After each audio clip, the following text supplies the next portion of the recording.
नमस्कार। आज हम सेक्सुअल हरासमेंट की विशेष सूची के बारे में पढ़ेंगे। विशेष सूची में क्या दे रखा है ये आप ध्यानपूर्वक सुनिएगा। इसमें महिलाओं का कार्यस्थल पर लैंगिक उत्पीड़न निवारण, प्रतिषेध और प्रतितोष अधिनियम 2013। इसमें अध्याय 1 है। अध्याय 1 प्रारंभ को दर्शाता है। इसमें सेक्शन है 1 जो संक्षिप्त नाम, विस्तार और प्रारंभ से संबंधित है, और सेक्शन 2 है जिसमें परिभाषाएं हैं।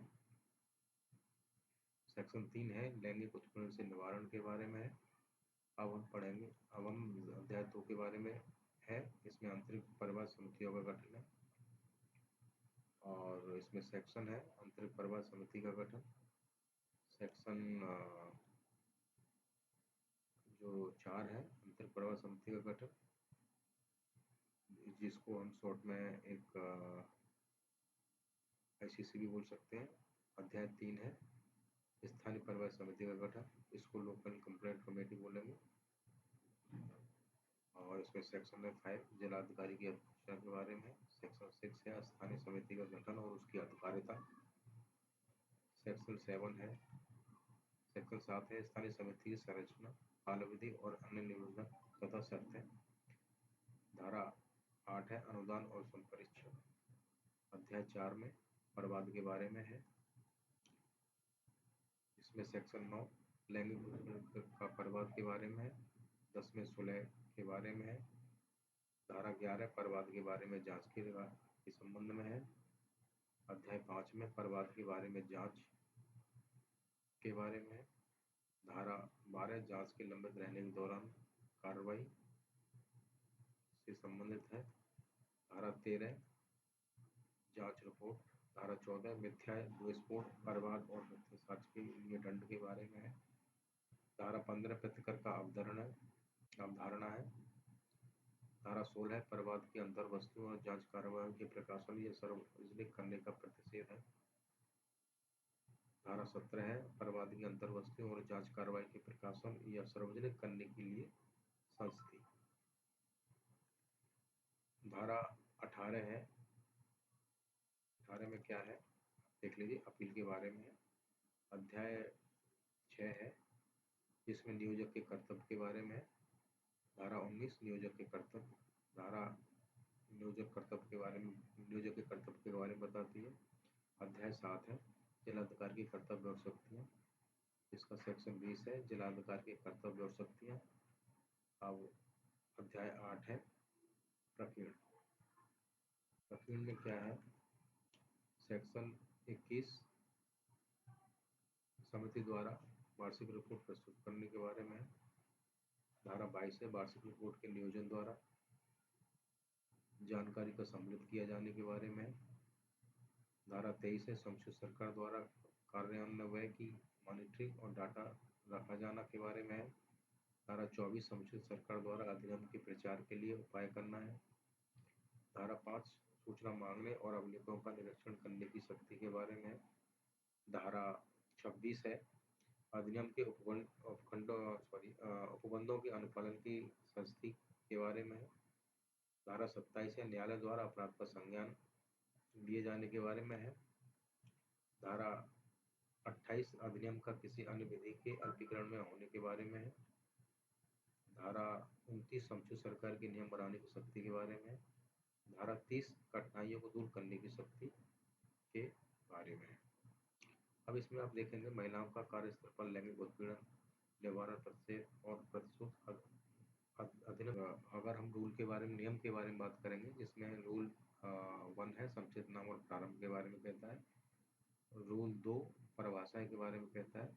रूल 3 अंतरिक्ष समिति के सदस्यों के लिए जो फीस या भत्ते होते हैं उसके बारे में कहा गया है। और जो नियम 4 है लैंगिक उत्पीड़न से संबंधित मुद्दों से परिचित व्यक्ति के बारे में है। नियम 5 स्थानीय समिति के अध्यक्ष तथा सदस्यों के लिए फीस या भत्ते के बारे में है। नियम 6 लैंगिक उत्पीड़न की शिकायत के बारे में है। नंबर जो नियम 7 है शिकायत की जांच का ढंग।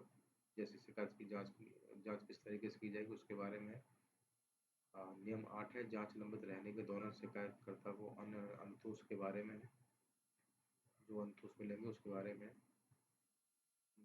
नियम 9 है लैंगिक उत्पीड़न के लिए कार्रवाई करने की रीति। नियम 10 है मिथ्या अथवा दुर्भावपूर्ण शिकायत अथवा मिथ्या साक्ष्य पर कार्रवाई के बारे में है। नियम 11 है अपील के बारे में। नियम 12 है धारा 16 के उपबंधों के उल्लंघन के लिए दंड है। इसमें धारा 16 जो जो अधिनियम में दी गई है उसमें दंड का प्रावधान किया गया, अगर उनको उल्लंघन करता है तो उसके लिए बनाया गया है। नियम 13 है कार्यशालाएं आदि आयोजित करने की शक्ति। और 14 है वार्षिक रिपोर्ट तैयार करना के बारे में। अब हमने हिंदी में तो ये पढ़ लिया, ये हिंदी वालों के लिए हो गया। अगर जो इंग्लिश में पढ़ने वाले हैं उनको भी आप बता रहे हैं कि इंग्लिश में भी हम इंग्लिश को साथ साथ तैयार करते चले जा रहे हैं। कंटेंट्स में क्या है, the sexual harassment of women at work place prevention provision and redressal act 2013। Chapter 1 है प्रिलिमिनरी के बारे में है। और इसमें सेक्शन है short title action and commencement. इसका विस्तार, ये शॉर्ट टाइटल क्या होगा, डेफिनेशन के बारे में है। Section 2 section 3 prevention of the sexual harassment के बारे में है। चैप्टर 2 है constitution of internal complaint committee, इसको शॉर्ट में आईसीसी भी कहते हैं, जिसमें सेक्शन 4 है constitution of internal complaint committee. Chapter 3 constitution of local complaint committee, इसको शॉर्ट में आईसीसी कहेंगे। इसके सेक्शन है section 5 notification of the district officer के बारे में है। और सेक्शन 6 है constitution of relation of the local committee के बारे में। Section 7 composition tenure and other term and conditions of local committee के बारे में है। सेक्शन 8 है ग्रांट एंड ऑडिट के बारे में है। चैप्टर 4 है कंप्लेंट।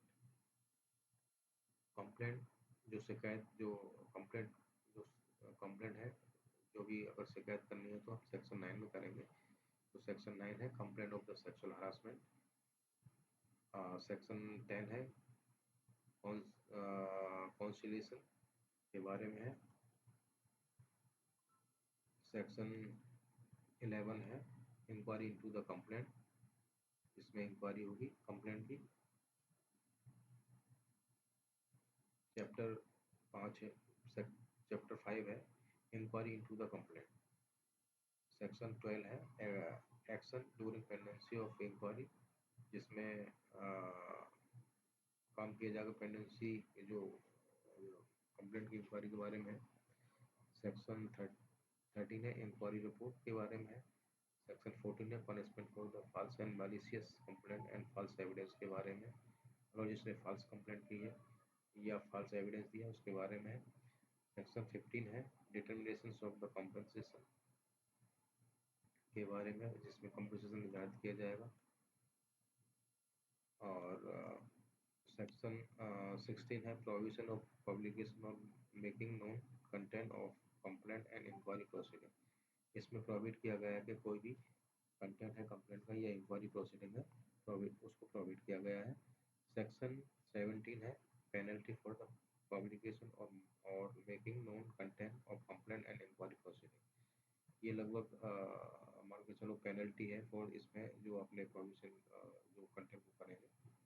और 18 है सेक्शन 18 है अपील के बारे में। चैप्टर 6 है ड्यूटी ऑफ एम्प्लॉयर, एम्प्लॉयर की क्या ड्यूटी है। सेक्शन ये 7 हो गया duty and power of the district officer. Section 2 duty and power of the district officer.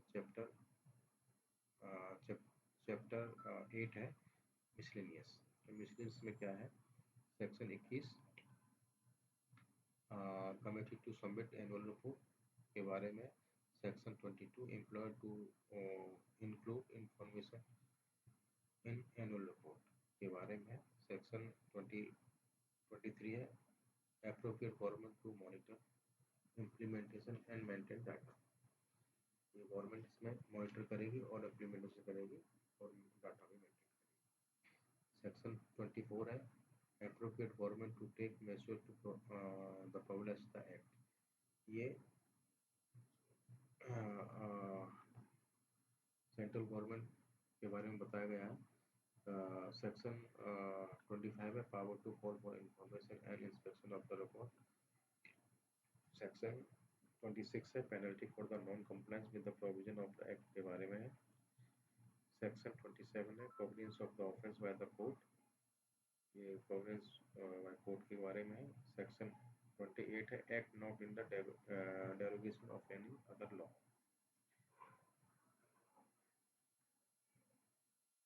और सेक्शन 29 है सेक्शन 29 है power of appropriate government to take rule, और गवर्नमेंट को रूल बनाने की पावर है एप्रोप्रिएट। सेक्शन 13 है पावर टू रिमूव डिफिकल्टीज के बारे में बताया गया है। अब इसमें हम देखेंगे इसमें sexual harassment of women at work place prevention provision and redressal rule 2013। अब इसमें वो एक्ट तो है, एक्ट के साथ में रूल भी है। रूल में क्या है, रूल रूल किसे कहते हैं, रूल में क्या होता है कि जो किस तरह से प्रोसेस होगा उसके बारे में बताते हैं। रूल 1 कहता है सोल टाइटल एंड कमेंसमेंट के बारे में। रूल 2 कहता है डेफिनेशंस के बारे में। रूल 3 कहता है fees allowances for the member of the internal committee, जो अलाउंसेस होंगे मेंबर के और जो कमेटी के उसके बारे में है। रूल 4 है person familiar with the issue related to the sexual harassment, ये उसके बारे में जो कोई व्यक्ति भलीभांति जानता है सेक्सुअल हरासमेंट के जो मुद्दे हैं। सेक्शन रूल 5 है फीस और allowances for the chairperson member of the local committee, और इसमें ये फीस क्या होगी, क्या दी जाएगी मेंबर और को। रूल नियम रूल 6 है complaint of the sexual harassment के बारे में। रूल 7 है manner of the inquiry into the complaint. Section 8 है other relief to complaint during the pendency of inquiry के बारे में है। रूल 9 है manner of taking action for the sexual harassment के बारे में। रूल 10 है action for the false and malicious complaint और फॉल्स एविडेंस के बारे में है। रूल 11 है अपील के बारे में। रूल 12 है penalty for the contravention of provision of the section 16, जो उल्लंघन करता है 16 का उसके बारे में है। सेक्शन 13 है मैनर टू रूल 13 है manner to organise workshop etcetera, और जो वर्कशॉप अपनाते हैं उसके बारे में। 14 है प्रोविजन ऑफ द एनुअल। तो आज हम बस इतना ही पढ़ेंगे, बाकी का नेक्स्ट वीडियो में हम आपको एक एक करके सभी सेक्शनों को और रूलों को बताएंगे। तब तक के लिए हमारे साथ बने रहिए। जय हिंद, जय भारत।